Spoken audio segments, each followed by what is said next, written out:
Growing up in a small house on the outskirts of Denver, Colorado, I never imagined that telling the truth would cost me everything. My sister Isabel was 4 years older than me, and for most of my childhood, she was my protector, my hero, the person I looked up to more than anyone else in this world. She taught me how to ride a bike, held my hand on the first day of school, and stayed up late watching movies with me when our parents went to bed early. But everything changed during the summer I turned 26, when one lie from Isabel stole my family from me for 8 long years. Before we dive into this story, let me know in the comments where you are watching from today. If you believe that truth eventually finds its way to the surface, hit that like button and subscribe to this channel. Now let me tell you how one email changed everything. My father, Richard, worked as a construction engineer, spending long hours at job sites to provide for our family. My mother, Patricia, was a part-time nurse at a local clinic, always balancing her shifts with taking care of us at home. We lived in a modest 3-bedroom house with a backyard that backed up against an open field where Ysabel and I would spend countless summer afternoons catching fireflies and building forts out of old cardboard boxes. From the very beginning, Ysabel was the star of our family.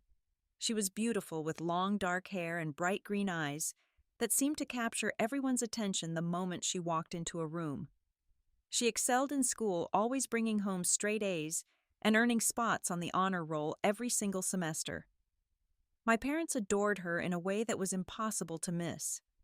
Her artwork hung on every wall of our house. Her trophies lined the shelves in the living room. Whenever relatives came to visit, the conversation always seemed to revolve around Isabel's latest achievement. I was different, quieter, more introverted. While Ysabel thrived in social situations and extracurricular activities, I found my comfort in front of a computer screen. I taught myself how to code when I was 12 years old, spending hours in my bedroom writing simple programs and dreaming about one day working for a major tech company. My parents appreciated my interests, but they never quite understood them the way they understood Isabel's dance recitals and debate competitions. There was always this unspoken hierarchy in our household, and I accepted it without question because I loved my sister, and I genuinely believed she deserved all the attention she received. Despite the obvious favoritism, Ysabel and I shared a bond that felt unbreakable during those early years. I remember one winter when I was about 10 years old, a group of older kids at school started picking on me because of my glasses and my tendency to keep to myself. Ysabel found out about it within a day, and she marched right up to those kids during lunch and told them that if they ever bothered her little brother again, they would have to deal with her. She was only 14 at the time, but she had this presence about her that made people listen. The bullying stopped immediately. We had our own rituals too.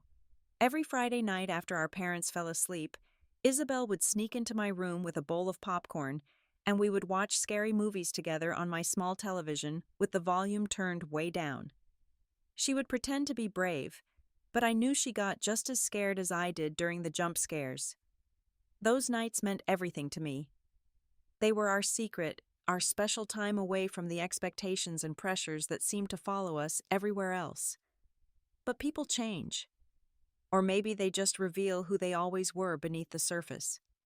When Ysabel left for college at the University of Southern California, something shifted in her that I did not fully understand at the time. She came home less frequently, and when she did visit, she seemed distracted, almost bored by our small-town life. She started talking about networking events and career opportunities, about the importance of surrounding yourself with the right people. Our Friday night movie sessions became a distant memory, replaced by her busy schedule and new priorities. It was during her senior year of college that Ysabel met Derek. He was a law student from a wealthy family in Los Angeles, the kind of person who wore expensive watches and drove a car that cost more than our parents' house. Ysabel was absolutely captivated by him. She would call home to tell us about the fancy restaurants he took her to, the exclusive parties they attended together, the future he promised her. My mother was thrilled, already planning a wedding in her mind. My father seemed cautiously optimistic, though I caught him once muttering something about hoping Derek's intentions were genuine. I met Derek for the first time during Thanksgiving of that year. He came home with Ysabel, and from the moment he stepped through our front door, I felt something was off about him.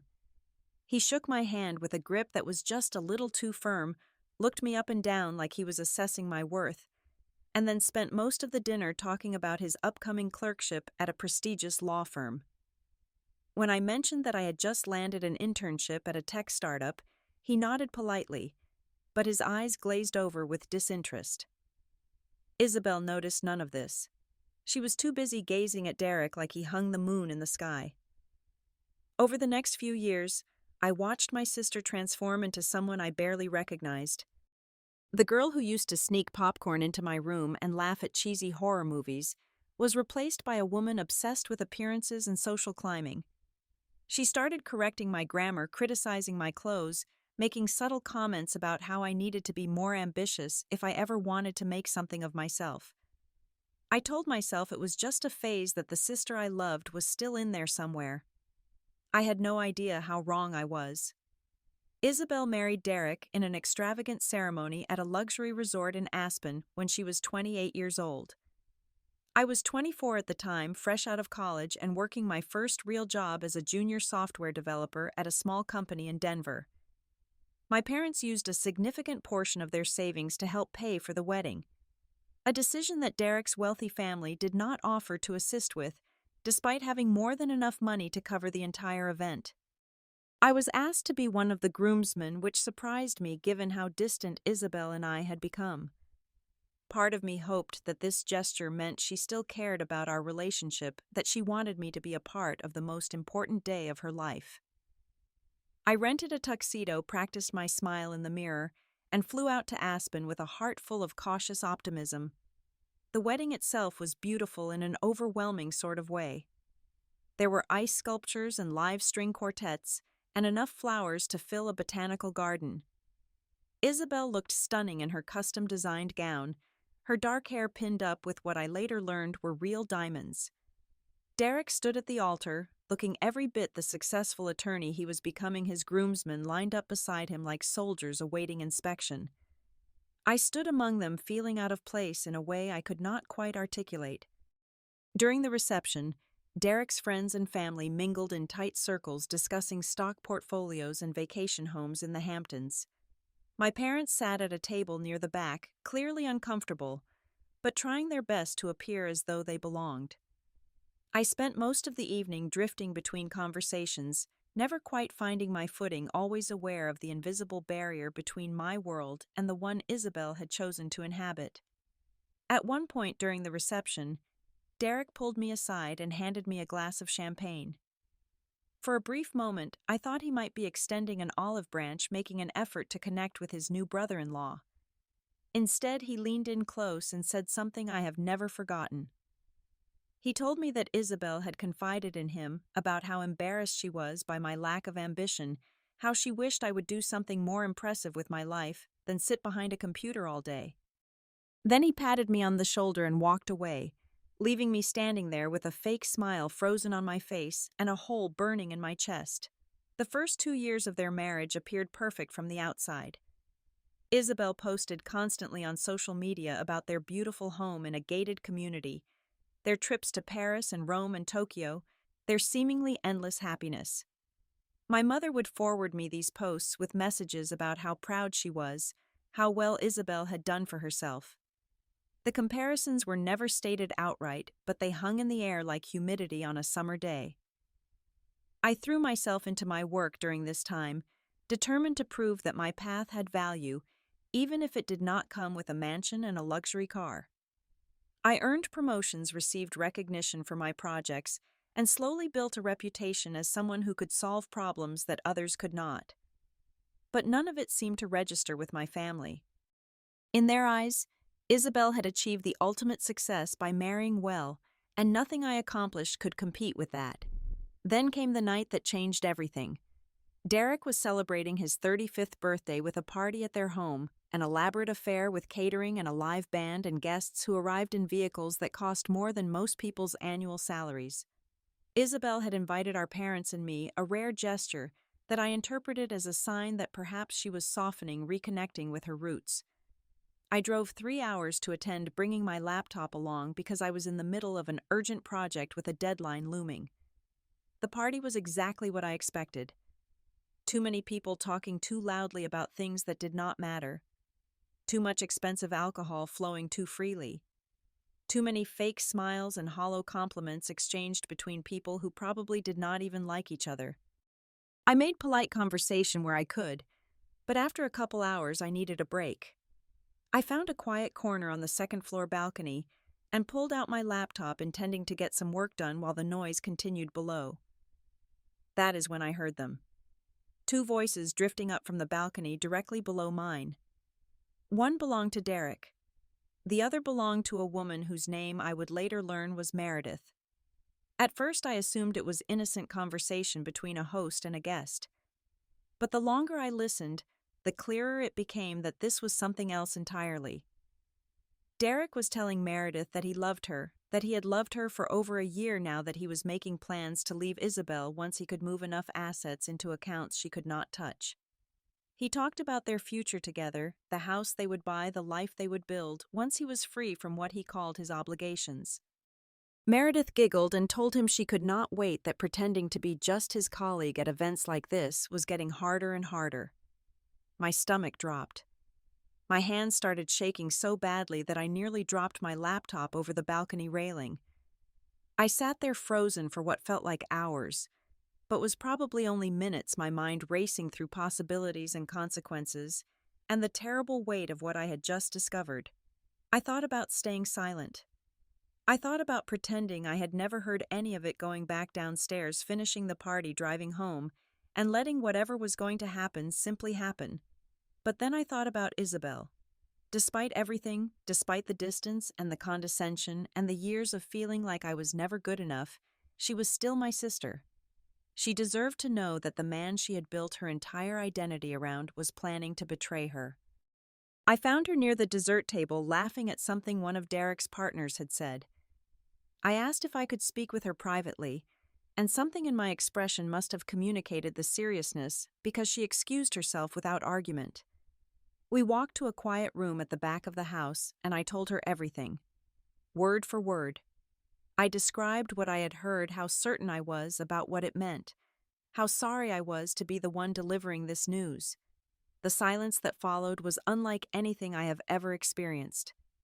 Ysabel stared at me with an expression I could not read, her face cycling through emotions so quickly that I could not identify any single one.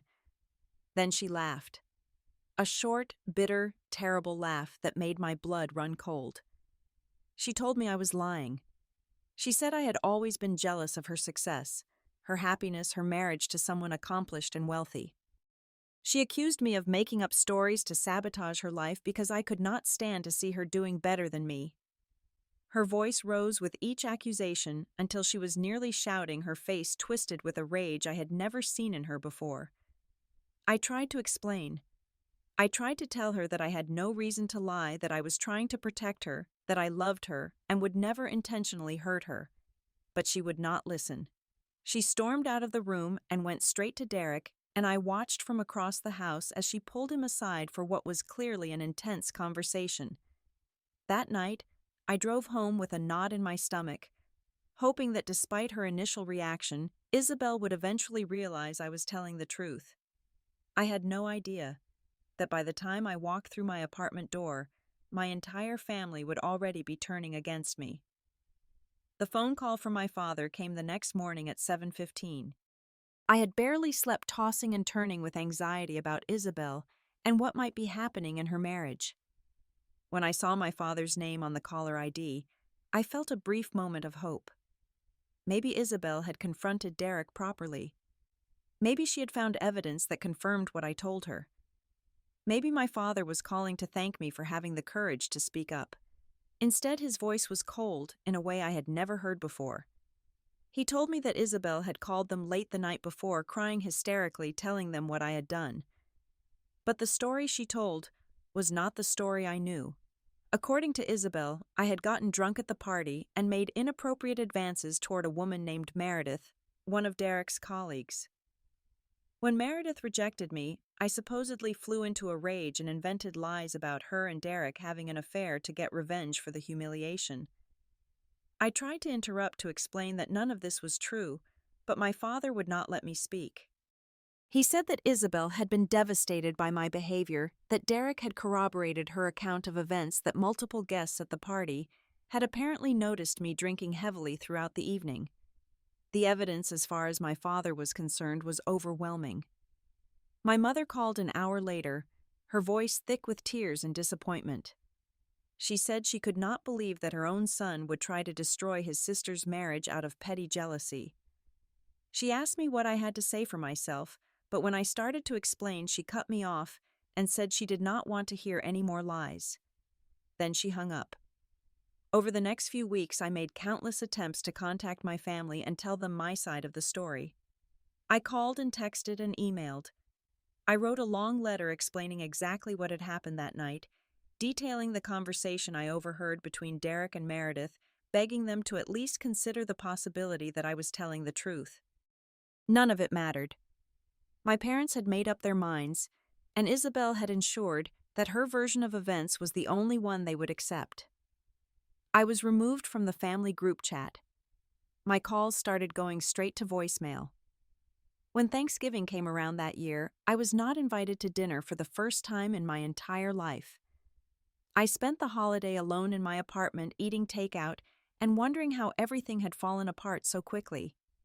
The only family member who still spoke to me was my grandmother on my mother's side. She was 83 years old, sharp as a tack, and had always had a soft spot for me. She called me one evening about a month after the incident and told me that while she did not know the full truth of what had happened, she believed that I was not the person Ysabel had described.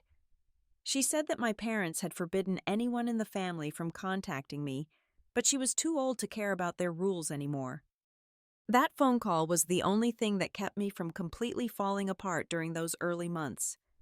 3 months after the party, my grandmother called again with news that confirmed everything I had tried to tell my family. Ysabel and Derek were getting divorced. He had run off with a woman named Meredith, taking a significant portion of their assets with him and leaving Ysabel humiliated and financially devastated. The affair had apparently been going on for much longer than anyone realized, and Derek had been planning his exit for over a year. I expected vindication. I expected my family to call and apologize, to admit that they had been wrong about me, to welcome me back into the fold now that the truth had come out. Instead, something even worse happened. Ysabel found a way to blame me for the divorce, too. According to my grandmother, Ysabel told my parents that my accusations at the party had planted seeds of doubt in her mind, causing her to question Derek and creating tension in their marriage. She claimed that if I had never said anything, she and Derek would have worked through their issues and stayed together. The fact that Derek had actually been cheating exactly as I had described somehow did not matter. In my family's eyes, I had caused the problem by bringing it to light. I became the scapegoat for everything. Not the cheating husband who betrayed his wife. Not the sister who refused to believe the truth when it was handed to her. Me. The brother who had tried to protect his sister and lost everything because of it. The first year after losing my family was the darkest period of my life. I stopped eating properly.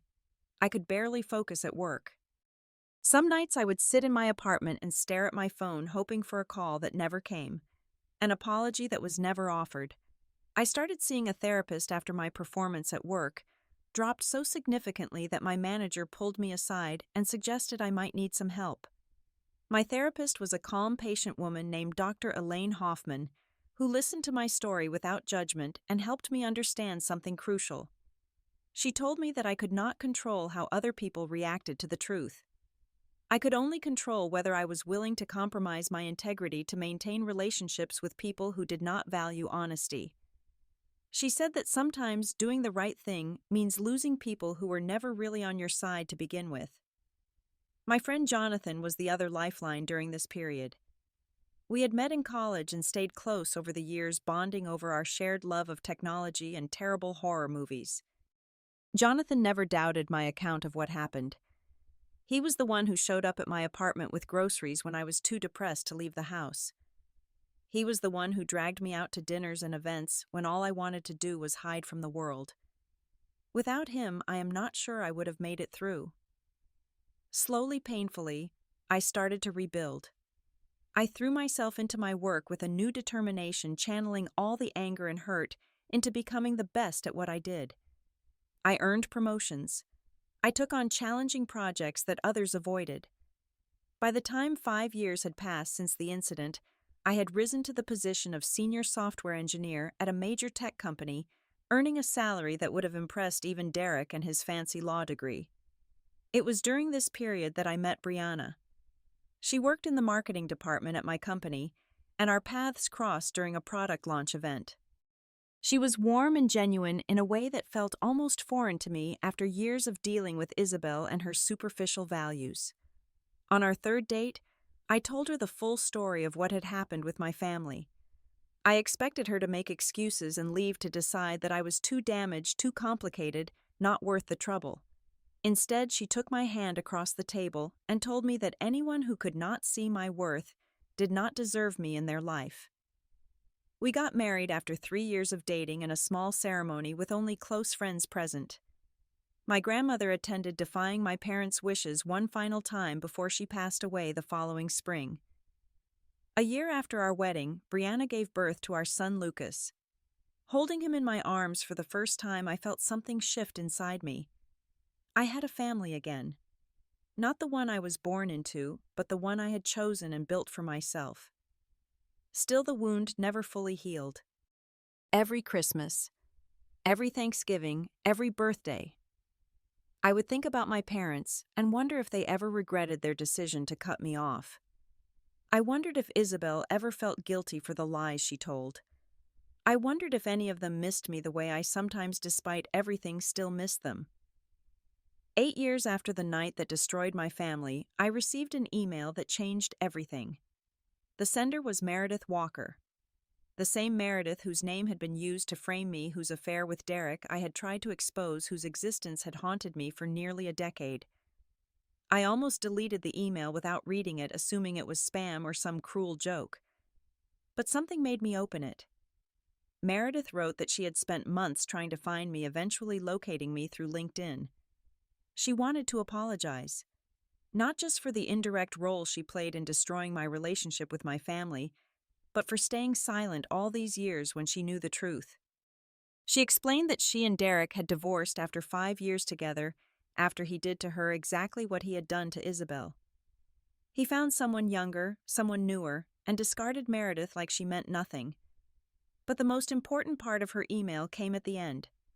Meredith told me that she had kept everything, every text message between her and Derek from those early years, every email planning their secret meetings, photographs with timestamps proving that their affair had been going on long before that birthday party, exactly as I had described to Ysabel that night.